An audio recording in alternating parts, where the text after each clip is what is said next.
Hey, this is Chris Chansey, and I'm here with Najib. So if you have clicked on the link to watch Najib's video, thank you for reading along in the book. But I wanted to make sure that you got a chance to meet Najib in person and see some of the things that he's working on. So we're going to just do kind of a casual interview here and get to know Najib for a little bit. So Najib, tell us a little bit about what life was like for you growing up in Tehran. That was not an easy life because I immigrated to the neighbors when I was 2 years old. So that was not my choice to go to Iran because parents choose for us to go there because they're speaking the same language and close country to us. But because of the new government was there on that time and still there in Iran, so they never share any benefit, even the school, hospital, insurance, anything for the refugee. So that was very difficult to live in a country like that because nobody was equal. Everything was just for the Iranian citizen. So then what was the process like for you kind of growing up in that environment to get to the point where you and your family felt like some drastic decisions would need to be made about how you would survive? So when I started working on that time, I was thinking the only way we can survive in here is just we have to work. That's the government needs from all the refugees. They just have to work. They don't want them to have educated. So they put all the rules and pressure for them to push them to the work, any kind of work. And when I started working, I was 11 years. And then it was a part-time job. Then when I was 13 years, I started working in a wood carving because I was thinking I don't need to buy expensive tools. I don't need a huge area to have a shop for myself. And I like the designing on a piece of wood. So I started working, and beside of the work, I tried to learn English because that was the only thing government cannot control it and stop it. So those two things have become pretty formative later in your life, learning English and learning how to carve wood. Yeah. So let's take a break real quick and look at some of the wood carving that you're working on now. So we're actually in Najib's shop, and there's lots of incredible things that he's doing here. So I'm just going to turn our camera around so you can just see a few things. So you can see some government seals back here. We're going to talk a little bit about this picture with George Bush on the wall right there. There's some other stuff going on here. Look at this, this border around the mirror, incredibly intricate. And I've seen him do this work where it's kind of in your head, and you're working away on it for hours to perfect this vision in your head and perfect your skill. Yeah, this piece of wood, if you check on that, it was scrapped like this, and they put it in the trash. Nobody was using that. Then I was thinking, if it's a hardwood, and why should throw away this? We can make it something useful, and this one or the other one, and hang it on the wall. Maybe somebody like it. So tell us then, so you're now in a place where you're feeling like you have to have some kind of skill and some work, and so you begin learning how to wood carve, you begin learning English, but there was a point at which you made the decision to join the U.S. Military and kind of the overall efforts to support what was kind of perceived as maybe a future really compelling vision for that region. So what was that like to make the decision to join the military? So the reason, because economy is not good in Afghanistan, and nobody want a luxury stuff like a wood carving at this table to put it in a home, and everybody's looking for food. And I couldn't find any job and also it's a corruption in Afghanistan in the government, so I couldn't work with the government. We have to do the corruption and be part of that to survive and work on the government most of the time. So that was the reason I said if I work with the U.S. military, it's gonna be more benefit for me. I can support my family, I can support my military, my country, and also I can work with the foreign soldiers and officers and learn from them. And in this case, we can get together and bring the security in my country and fight against the terrorists. Yeah. If I cannot be a soldier and get the weapon and go to the war zone, at least I can be in a war zone, and with the English experience I have it, I can help the military to train them and teach them with the new equipment, how to fight with the terrorists. Yeah. Save the country. So what were the things that you were doing, like the day-to-day kind of task that you were doing? Translation? It was translation and culture advising.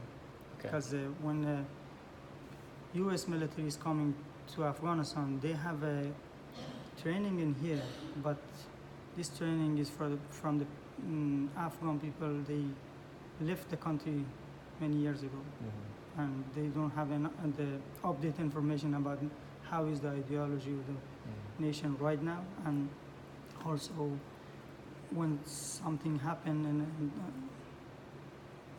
and they should be ready for the reaction of the soldier. So a lot of soldiers still they have the Talibanism ideology, and so we have to be ready to match all this. We have to tell them this is the right way. You have to say this and don't have to say this one, right. Because any word can be a problem for them, and somebody have a hate from the foreign people, so they're gonna use that word and then they're gonna attack them. Right. So we have to tell them never use this word or this sentence. So here you can stand right here so we can be casual. All right. So as you served in that capacity, and then things changed in the country in Afghanistan, and your role connected to the U.S. military meant that potentially you and your family were targets in some way for individuals that were not too thrilled about the U.S.'s presence there. That they may want to hurt you or hold you for money or something like that. And so at some point you had to make the hard decision to leave a place that you loved and people that you loved to keep you and your family safe. What was that process like? The first thing is if anyone work for the foreign soldier, it's a U.S. or any other country, they're target of the Taliban. First, they kill everybody. They didn't care about the civilian, he work or not. But if they find someone who work for the foreign, for the coalition force, especially the U.S., they called them infidel because they said you support the infidel to be in my country.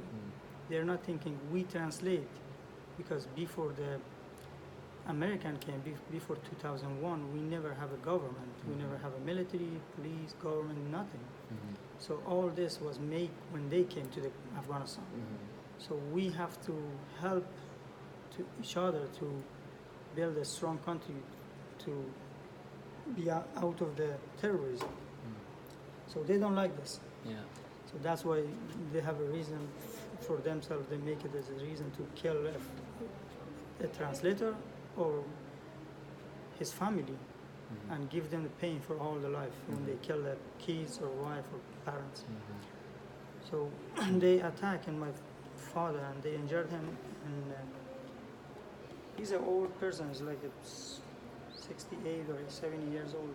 Wow. So, and he was scared if he came to my house on that night, maybe they're following him. And for a couple hours he was out of the house, somewhere close to my house, and bleeding. Then he called us, and we take him to the hospital, and then we take him to the police station to give a report for them. And the officer, he was in the police station, he was my father's soldier 20 years ago. And he said, you're my officer, you're my commander, I will help you, I will find them. When we get out, I said, that's good, because you find someone who really is looking for that. He said, no. In this country, if if somebody was killed and is a rich person, they're gonna find it because he was in a CID officer for a long time, Criminal Investigation Department. Yeah. And he said if somebody is rich, everybody is looking for that. Who attacking this person? Right. If someone is poor and it's like me, old person, they're gonna say, who care about that? He didn't die. He's still alive. Wow.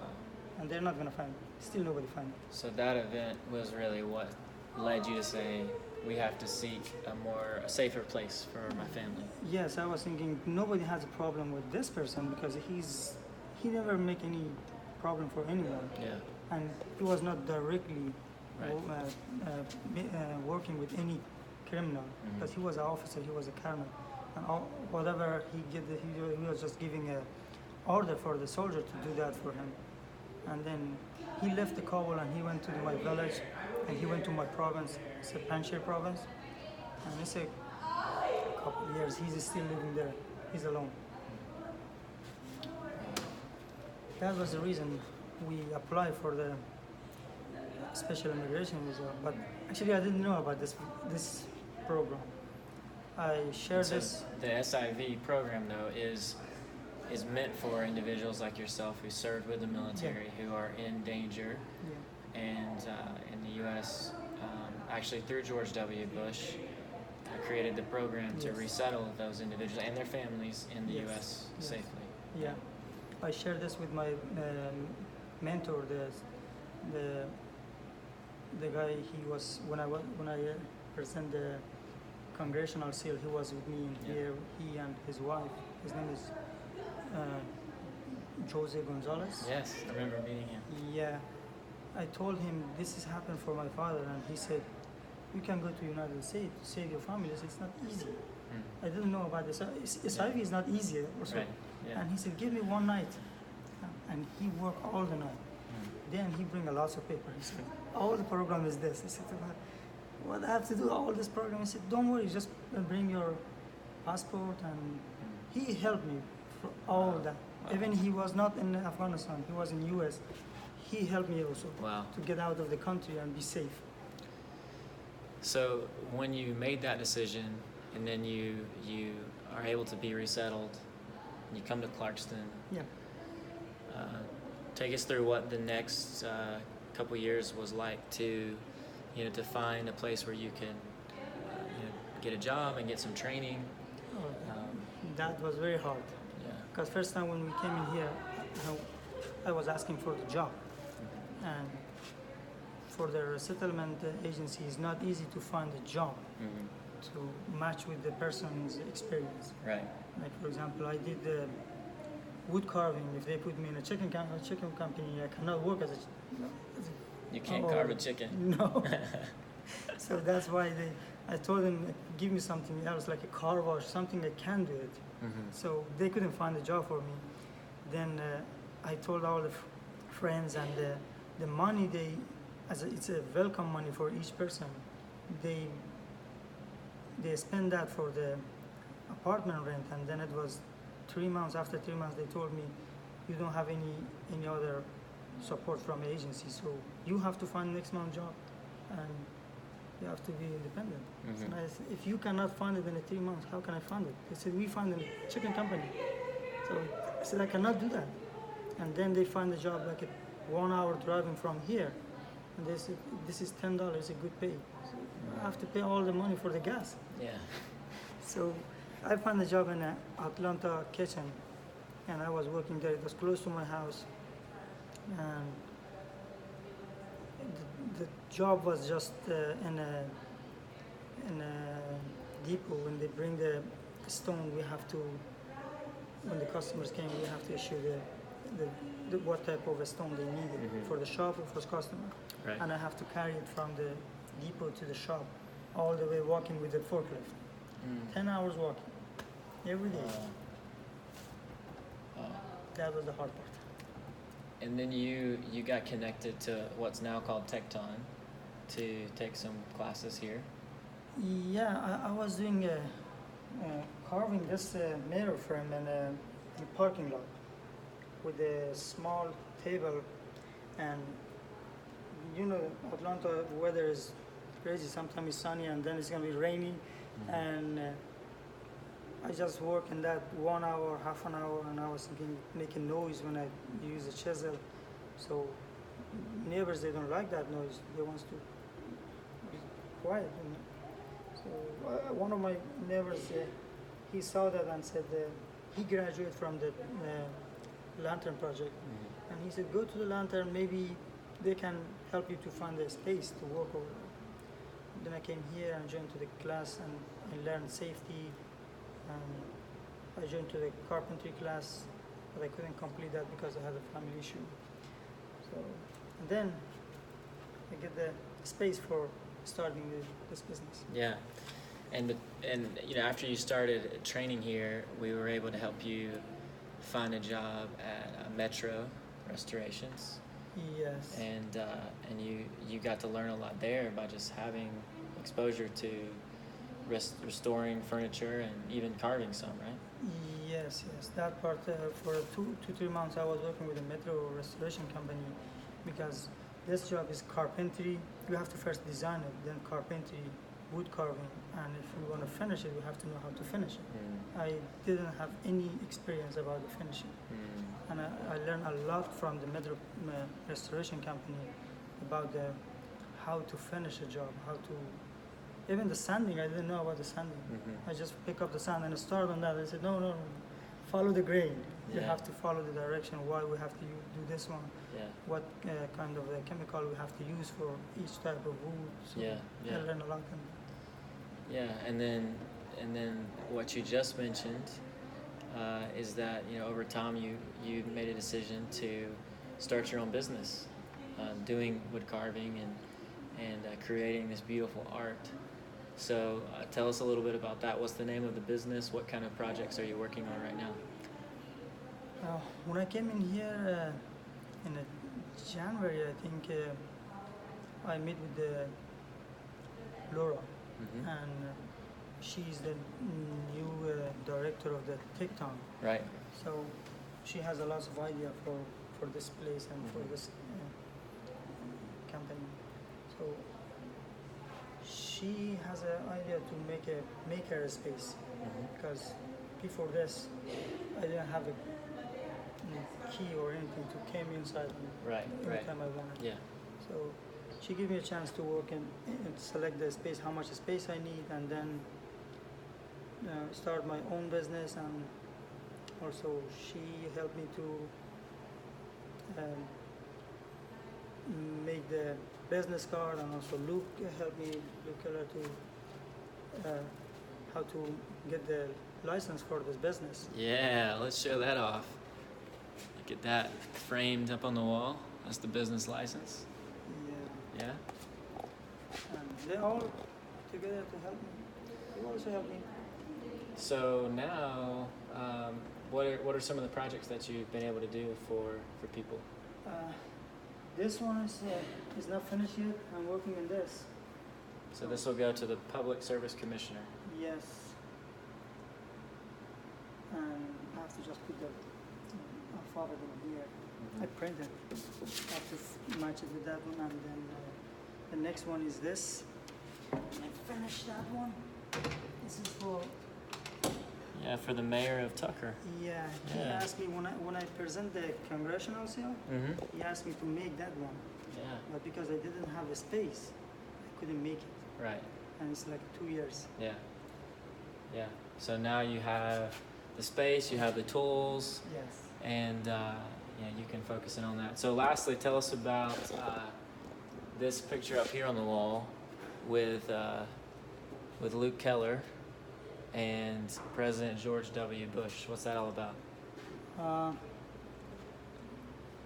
This is the amazing time I have in my life. And as I said, because I came through to the SIV visa, and I was always thinking I have to do something for the person who make this program, and for the Congress, because they prove this and make it as a law. And when I found out President Bush made this program, and I said I have a skill to make something as a reminder and show for him. I don't know how many person before I made this as a SIV holder, they met him, but still I said I have to make something, and I appreciate him because he never forget the people they helped, the U.S. military, Right. U.S. government. So he was thinking about us, about our family, Yeah. what he can do to keep them safe. Yeah. So I have to appreciate that, and also that's going to be a kind of idea for the other parts of the government, the new government or the future government, Mhm. to administration, to think about the cyber holder, think about the people they working for the American and other countries, especially like Afghanistan is not a safe country. Yeah. Maybe they can help them and support them, bring more Right. SIV.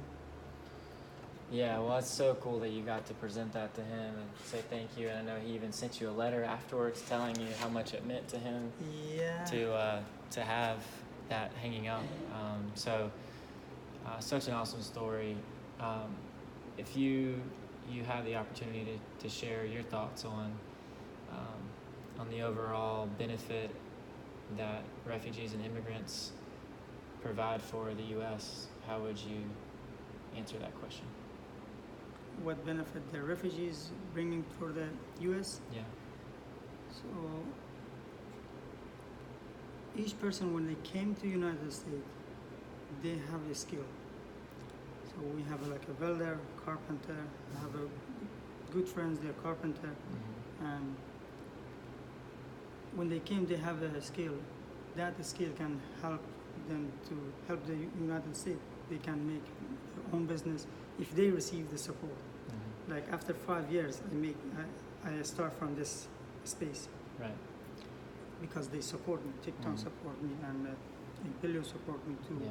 They help me to have my own business. Right.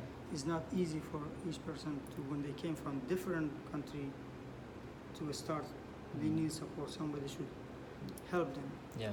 So if they receive support and someone help them, each of them they have a skill. They can start their own business, and they can make enough money to be independent, to don't receive the benefit from the government, Right. and pay more tax, and maybe they can hire other person to work for them. Mm-hmm. Yeah. I mean, that's you. You're trying to live out that dream, and I'm grateful for your courage in doing that. And I know you still have a lot to learn, but it's exciting to see you on this journey. And the next video we'll make is when you have several employees working for you, and we'll keep getting to have the front row seat at seeing you grow this business. So I'm behind you. Those watching at home, now they know your story. They're behind you. Go to Ariana Woodcarving and order some of Najib's incredible creations. And thank you for sharing your story with us. Thanks for your time. Okay.